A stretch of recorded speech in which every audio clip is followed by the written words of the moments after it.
picture tó ṣẹlẹ̀ ń bẹ̀ gangan ẹ̀ tí ì rí kankan because mo ní kámẹ́rà kan tó stand by sórí stage mo ní kámẹ́rà kan tó ń roam káàkiri so I have every picture of what happened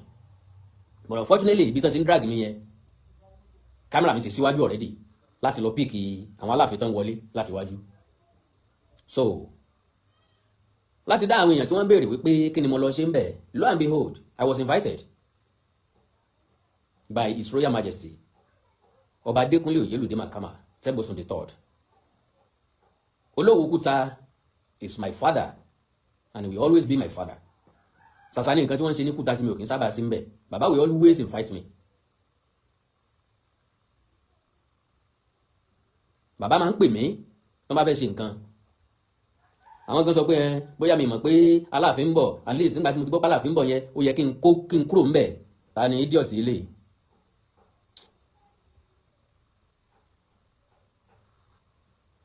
Yọkù mẹ́rin jàre. So pé ṣé mi mọ̀ pé Aláàfin ń bọ̀ ni ìgbà tí mo ti wá mọ̀ pé Aláàfin ń bọ̀ yẹn ó yẹ kí n kúrò ń bẹ̀ ni wáyé tí mo ṣe máa kúrò ń bẹ̀ báwo la ṣe ń ronú kí ni mission mi gangan fáwọn nǹkan tí mo ń ṣe lérò àwọn èèyàn kan ó kàn déédéé ń sọ̀rọ̀ ni lérò àwọn èèyàn kan ó kàn déédéé ń sọ̀tàn ni bọ́ pẹ̀lú àwọn ọ̀jọ̀gbọ́n wọn mọ̀ pé nǹkan kan ló ṣàtọ́kù fún nǹkan kan òpó onírúgbọ̀n yẹ̀wúkẹ́ ló bí gbogbo ẹ̀ ló dá gbogbo ẹ̀ lẹ̀ jíjáde tó jáde ló prompt gbogbo wa tá a jáde sọ̀rọ̀ bàbá àwọn ti dé báyìí o kí ọ̀nà ọmọ pẹ̀lẹ́ lórí ọlọ́ba mọ́ o wà ìsọ́tìn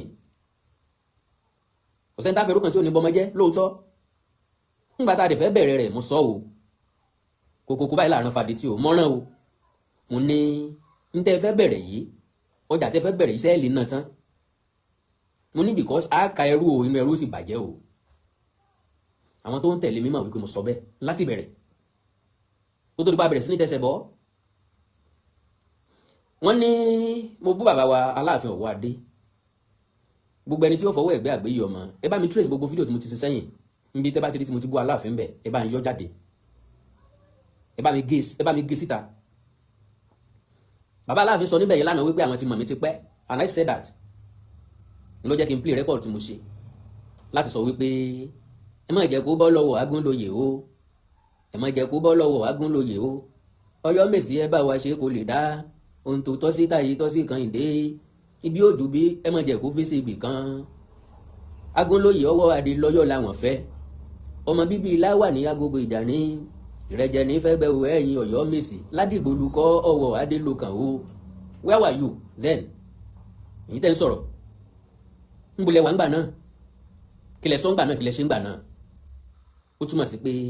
mo rídìí ogun kí n tó kojú ogun ya àlọ́kàn kábíyèsí mo kórìíra wọn àmọ́ fi alálẹ̀ búra dàtí mi ò kórìíra Aláàfin láti bí síbẹ̀ yẹn kábíyèsí we love you expectation wa ni ò bake ni ò meet up because expectation wa ni pé bẹ́ẹ̀ ṣe ń fẹsẹ̀ lélẹ̀ gram ọ̀ ní lọ́yẹ̀kẹ́ embrace àìwárí yẹn ló jẹ́ ká à ń rí àti sí nǹkan tẹ̀ ń ṣe ni ń ṣe pàǹbù rárá kò síbi tí mo sọ pé báyìí ló ṣe rí f'Aláàfin báyìí ni ó ṣe rí f'Aláàfin ẹni tó bá rí bẹ̀ kó ń tọ̀ ó mú jáde so oríṣiríṣi ọ̀rọ̀ kábíyèsí sọ́nbẹ̀ lánàá but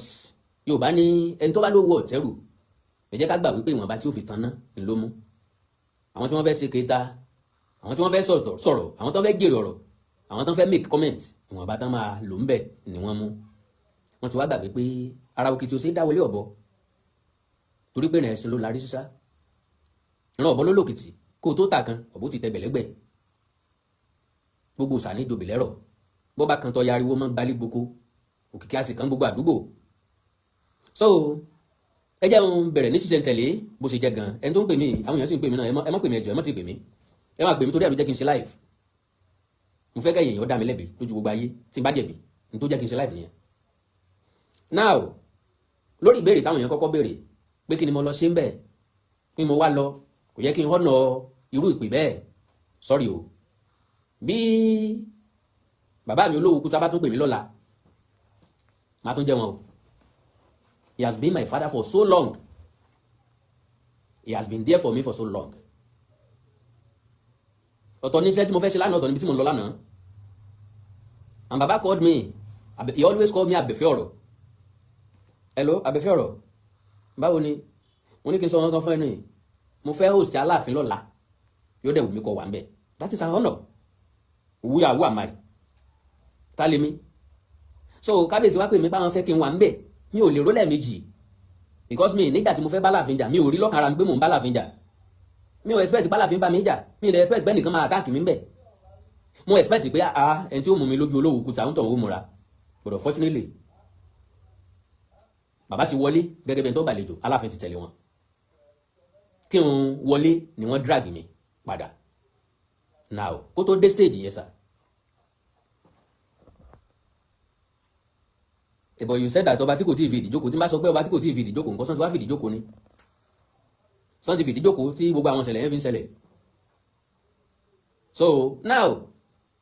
and I been telling many people pọ́mọ Ọ̀yọ́ ni mí ọmọ Ọ̀yọ́ ni mí Ọ̀yọ́ ni mí Ọ̀yọ́ ni mí Ọ̀yọ́ ni mí mi tẹ́ bá rí ẹ times ẹ lọ kọ̀ọ̀kan mi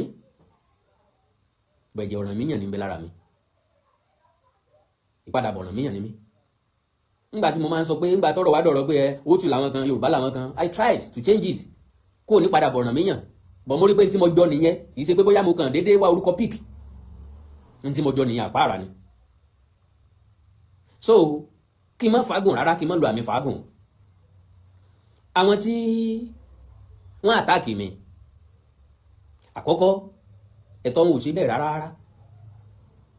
I'm not sorry to say because mi ní case pẹ̀lẹ́ nìkan kan bẹ̀ yẹn individually I didn't attack anybody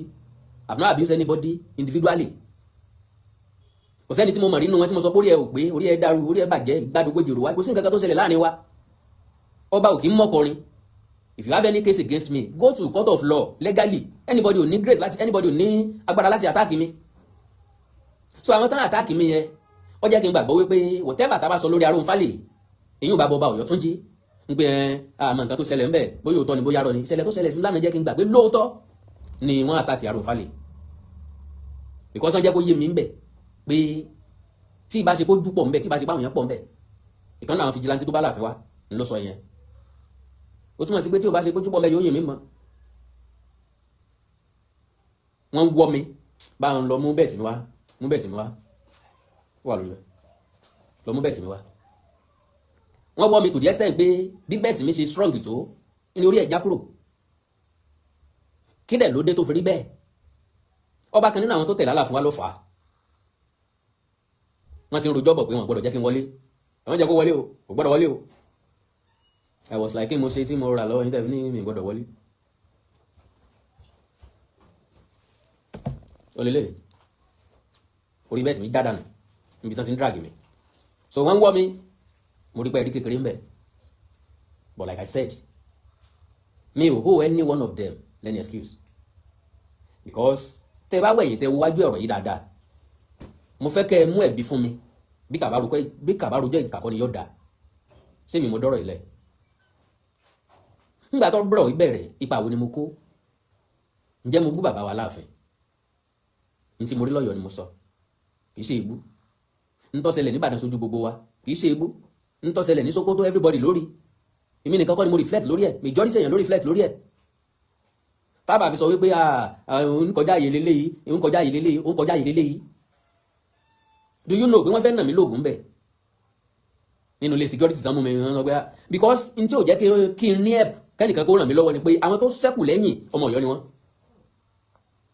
àwọn gan ni wọ́n encourage wọn ẹ ṣe ẹ máa gbé lọ ẹ máa gbé fáwọn DSS ẹ máa gbé fáwọn kinní kan ẹ máa wọ́ lọ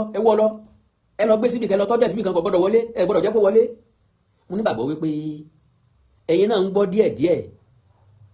nínú àwọn nǹkan tá à ń sọ nínú àwọn nǹkan tó ń bá mi drag so gbogbo nǹkan mi wọ́n jẹ́ kí n rí kankan mú bẹ́ẹ̀ ọpẹ́lọpẹ́ tó bá mi sàwọn fóònù mi lẹ̀ so wọ́n mú mi lọ sí yàrá àwọn security very very unfortunate mi ìmọ̀ bóyá DSS mọ̀ bóyá àbí CSO Aláàfin Yínká guy yẹn wà very very intelligent òun ló lé wọn padà pé no kan fi mí lẹ̀ fóun and he said and I quote kò sẹ́ni tó yẹ kó ra fáńdù yín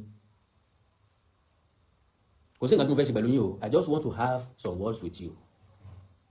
oníkè jókòó tó wá ní kí n máa take it easy okay I didn't say anything bàbá olówó kúta wo inú ilé wọn ò rí mi wọ́n wọlé wọn ò rí mi náà wá rán sí ẹ̀sọ́ tí wọ́n pé àwọn gbogbo ń kọ́ kó bá wọn wá ìyẹn wá gbọ́ pé mo wà nínú ilé security tán mú mi sí inú ilé security tí mo wà làwọn méjì ti fẹ́ rọ̀ṣì mi. wọ́n fẹ́ wá gbá mi ní nǹkan. àwọn security olówó òkúta ló sọ pé kan padà ẹ padà get back. wọ́n tó fẹ́ wá mo ní gbàgbọ́ pé ìkan náà security yẹn fọkàn létí nù wọn. àníkẹ́ padà sẹ́ẹ̀. ìyẹn túmọ̀ sí pé bẹ́ẹ̀ bá ṣe èèyàn léṣe kò ní jẹ́ ní domain tiwa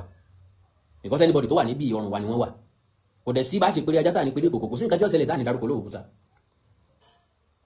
ká ní mo yọjú náà lọ síbẹ̀ nísìnyí that would have been another thing entirely. mi wá mọ̀ o bóyá ó tún ti dé ìwọ̀ pé ibi tálàfin bá ti wà ọmọ ìlú mi ò gbọdọ̀ sí ń bẹ̀. lóòótọ́ lójú mi hàn lóòótọ́ làwọn èèyàn dá mi mọ̀ máa ṣe ń bọ́lẹ̀ Awíkonko rẹ̀ bọ̀bọ́ kan tiẹ̀ wà ń bẹ̀ òun náà jọmọ àgùrè òun ló kọ́kọ́ ń sọ̀rọ̀ nǹkan ló kọ́kọ́ ń sọ̀rọ̀ ìkẹ́ tó rìkọ́ọ̀dù ẹ o kẹ́ tó rìkọ́ọ̀dù ẹ kẹ́ tó lọ máa sọ jargons o later ló wá padà bá mi pé ṣé mo mọ̀ ọ́n mo ní mi ò mọ̀ oníjọ́ tẹ wá ságùrè jọ́ tí mo wá sí family house wọn tí mo wá gbà tán lé wọn tán mú mi yí lépo ojú olórí lágbájáre ojú olórí tàmẹ̀dúnlélẹ̀ yìí wà ní wọ́n wá mọ̀ bẹ́ẹ̀ ó ní ẹ ṣe àdèjọ bẹ̀rẹ̀ struggle ni nígbà táwọn àjọ bẹ̀rẹ̀ struggle kí n mo ṣe kílẹ̀ṣẹ̀ tí mo ṣe kennedy tí mo fi wàrántì kan rọ fáńdù mi kennedy tí mo fi wàrántì kan lù mí kílẹ̀ṣẹ̀ tí mo ṣe so kò sẹ́ni tó lè convince mi pé wọn ò lu bàbá ọba Arọ́fálẹ̀ ìṣẹ̀lẹ̀ tó ṣẹlẹ̀ yìí ó ti jẹ́ kó yé mi pé lóòótọ́ kẹ́nìkan kan máa sí ń bẹ̀ láti jẹ́rìí ilé tó ṣẹlẹ̀ sí mi jẹ́ kí n mọ̀ pé lóòótọ́ náà lu bàbá ọba because wọ́n ṣe drag mi lánàá pẹ̀lú mo yẹ try láti struggle a bit wọ́n ṣe drag mi yẹn tí wọ́n bá drag àgbàlagbà bẹ́ẹ̀ kò ní rúlà gbogbo wéèsì ló sì rò mí dì sí so ìyẹn jẹ́ kí n gbà wípé àwọn tó ń tẹ̀lé bàbá wa Aláàfin Ọ̀wọ́ Adé hooligans ni wọ́n táùtù ni wọ́n ruffians ni wọ́n tọ́ọ̀gì ni wọ́n kò ládàpè mí tó bá ṣẹlẹ̀ sọ́lọ́ mi tí mi ò sí ń bẹ̀ that would be another thing entirely n tó ṣẹlẹ̀ sí mi ni mo fi ń judge mo fi ń sọ̀rọ̀ and that is 100% reality you know me very well mi ò ní fi kún mo lè mọ̀nà títàn ni mi ò ní dánu mọ́ rárá ariwo táwọn yẹn ti pọ̀jù àtọkùnrin àtobìnrin wọn ẹ̀rọjú ẹ̀rí kíní kan tó ń bọ́ba wa ọ̀nà wo ni mo fi bọ́ba so nígbà tí bàbá bá pè wọ́n tọ́ọ̀gì àwa tó ń try láti control bàbá bá pé àná kan wọ́n ti sọ bẹ́ẹ̀ ìṣẹ̀lẹ̀ yẹn wá jẹ́ kó yé mi pé lóòótọ́ àti lódodo Aláàfin Ọ̀wọ́ Adé lè mọ̀ wípé wọ́n lu bàbá ọba ẹ̀sálì bóyá ìṣẹ̀lẹ̀ sí mi náà ló ṣẹlẹ̀ iṣẹ́ tí wọ́n rán wọn ni wọ́n ń jẹ́ 100%. Baba doesn't pay attention to anything wọ́n ṣẹ̀ṣẹ̀ dé wọn wọlé lọ ni ẹ mọ̀ téèyàn lábẹ́ ẹ bá dé oníròyìn á máa rọ́ gìrìgìrì gbogbo wa rọ́ gìrìgìrì wọ́n fẹ́ drag mi lẹ́nu gate mo ń já ọwọ́ kúrò so mo láti sáré pé kí n lè ráàyè wọlé but táàmì yẹn láláàfin dẹnu ọ̀nà gbogbo wa láti ní sùúrù kí bàbá wọlé káwo tó wọlé so from there ni wọ́n bẹ̀rẹ̀ sí ní drag mi dúró bẹ́ẹ̀ wá ṣe kíní kan I was like kí ló ń sàwọn ẹni kábíyèsí yẹn ni kí n sọ pé mú mi lẹ̀ fún wọn wọ́n padà bẹ̀ mí létà ó dẹ̀ sọ pé kó tán nù mí kò lè tán nù mí ẹ lè gbàsọ lára mi ní gbangba kẹ́ wá fi bò mí ń kọ̀rọ̀ it doesn't work like that so what of tí nǹkan bá ṣẹlẹ̀ sí mi tí kì í fọwọ́ nulẹ̀ máa sọ àwọn tó fẹ́ nà mí ní nǹkan tán bá rí mi nà ní nǹkan ní kọ̀rọ̀ bẹ̀ tí ò sẹ́ni tó lè gbìjà mí bẹ̀ I have nobody there my crew was busy doing their job ọpẹ́lọpẹ́ ìkànnì wọn tó wẹ̀yìn ló kọ́kọ́ lọ drop kámẹ́rà sínú ilé ló wá bá mi ló jẹ́ ká mọ̀ pé bẹ́ẹ̀ mo wà lẹ́rà sùn pé wọ́n gbé olódì mi sínú mọ́tò lánàá yẹn wọ́n wà lọ kò sẹ́ni tí ó mọ̀ unknown person náà sọ pé gbáwí gbogbo lọ wọ́n wo olódì mi tì náà ni àwọn sọ́jà wà ń bẹ̀ wọ́n bẹ́ẹ̀ nìkan dá sí wọ́n jókòó tí wọ́n ni ní tẹ́ ẹ̀ bá fi lọ sọ́jà ò ní dá sí DSS ẹni kọ́ máa lù mí kí lẹ ní kó lù mí fún àtẹlẹ́ à ń lù mí fún DSS ní wọn gbọ́dọ̀ jẹ́ kí n wọlé anything mo lè lọ sí mbẹ̀ naturally kan máa pè mí as a pressman ambos kan gbọ́dọ̀ pè mí èmi ò ever rò lọ́kàn mi pé mo níjà pẹ̀lú ọba Ọ̀wọ́ Adé we love him so much I love him so mi ò expect kó yẹ kẹ́nibọ́dì ó lè fọwọ́ kàn mí on anything mi ò rò pé ó yẹ kẹ́nibọ́dì ó lè fọwọ́ kàn mí based on what kí ló dé kí ni mo ṣe ẹsẹ̀ ó ní mo ṣe tí mi nìkan mọ̀ ń sọ̀tàn ní mi nìkan kọ́ mọ̀ ń sọ̀tàn náà wáyé tó wá jẹ́ tọ̀dọ̀ mi ló ń ká Ọ̀yọ́ lára ló sòótọ́ àbí bí Tápà pọ̀ lọ́yọ̀ọ́ bí Bàrìbá pọ̀ lọ́yọ̀ọ́ bí Bọ̀gú pọ̀ lọ́yọ̀ọ́ bí Nupé pọ̀ lọ́yọ̀ọ́ bí Fúlàní pọ̀ lọ́yọ̀ọ́ ṣérọ́ wá ní àkọsílẹ̀ ìtàn jẹ́ kó yé wa wípé dídé tọ́ràn míyàn máa dé síbẹ̀ yẹn ọwọ́ ilé ìpín Tápà ló dé sí ọfẹ́ mọ ilé ìpín ìyẹn ló bí Ṣàngó ó túmọ̀ sí pé omi ti dàpọ̀ mẹ́rin gbogbo ẹ̀ ti dàpọ̀ mọ́ra wọn kò dẹ̀ sí ní tó burú ń bẹ̀. So now ní kúkúrú èdè my first question ní tó tẹ̀ iwájú ò ní wípé kí ni ò bá ṣẹlẹ̀ kí lẹ̀ṣẹ̀ mi tán fi ń nà mí tán fi ń drag mi tán fi ń wọ́ mi bí bébì ṣé wọ́n authenticate ń ta sọ tẹ́lẹ̀tẹ́lẹ̀ nípa bàbá ọba wípé báwọn ṣe máa ń ṣe ń tà wọn nìyẹn o and this will be a good advice for His Imperial Majesty Ọba Abímbọ́lá Akeem Ọwọ́adé Ẹlẹ́wẹ̀ẹ́tù wípé àwọn tí wọ́n wà lẹ́yìn wọn kí wọ́n sanitize wọn o wọ́n ní èdè ẹ̀ gan because wọ́n máa dáná sí wọn lọ́rùn tí nǹkan bá ṣe mí lánàá kí ni yóò ṣẹlẹ̀ ẹ máa ṣe justice for Awíkonko àbí lórí pé Aláàfin ń bọ̀ ń bì kan mọ́ lọ ṣé wàá sọ pé mo jẹ̀bi ni ṣé mi sọmọ káàró òjìrì mọ́ ni àbí kò yíṣẹ́ tọ́ mi láti lọ bẹ̀ láti lọ kí kábíyèsí káàbọ̀ nígbà kábíyèsí ọgbà ìyàwó mi tán àdẹ̀fowó náà wọn sí wọn kán kí wọ́n má fi jíṣẹ́. So now ẹ wá wò ó Ọba Akeem mọ nǹkan kan tó ṣẹlẹ̀ ń ta Olówùkú tó ti mọ nǹkan kan tó ṣẹlẹ̀ ń ta and kí n clear part yìí kí n tó gba call.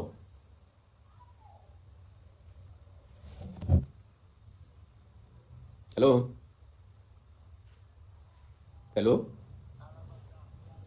orí program wa o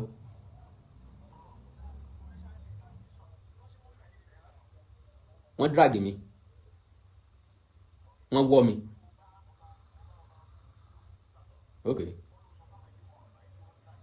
bẹ́ẹ̀ ni ok orí ok ṣé tí n bá ti parí ẹjẹ́ pé orí program wa ọ̀nà mi mi ò lè parọ́ nǹkan tí ò ṣẹlẹ̀ wọn nà mí DSS ò jẹ́ kán nà mí wọ́n múra láti nà mí no try to make a thorough check up God bless you baba God bless you but okay Queen TV God bless you ma wọ́n nà mí wọ́n fẹ́ nà mí àwọn security ò jẹ́ kán nà mí àwọn náà dẹ̀ fọkàn balẹ̀ pé ìgbà tí security àwọn tó fẹ́ wá lù mí ní nǹkan yẹn àwọn méjì ni àwọn yẹn dẹ̀ ń sáré bọ̀ ni young guy làwọn méjèèjì